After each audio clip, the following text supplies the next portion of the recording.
You could drive right past this one and just assume it's just any other historic and old house and never guess at its bloody and storied history. Long before the Wheatlands plantations stood here, it was the site of a bloody skirmish between a group of indigenous warriors and some enterprising colonizers led by none other than John Sevier himself. The indigenous braves lost the fight and were unceremoniously interred in a mass grave somewhere here on the property. There are some that believe this cursed the land and allowed some of the reported hauntings that plagued this place to take root. For the purpose of this particular ghost bite, we will focus on but one of the many stories here, even though, in addition to these indigenous men, there have been over 70 documented murders on these grounds.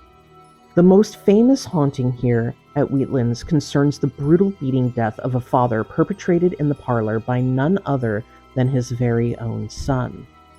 Stories say that when this place was open as a working bed and breakfast, that you could see the poor man's lingering bloodstains on the parlor's floorboards.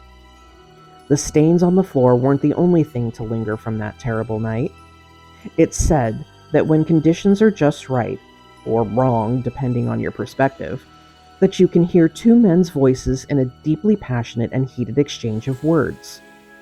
The quarreling between them escalates, the stern voices rising in volume, until one side cries out in panic and the sounds of a brutal beating ensue, each blow landing with a meaty thwack and punctuated with a piteous begging cry for it to stop.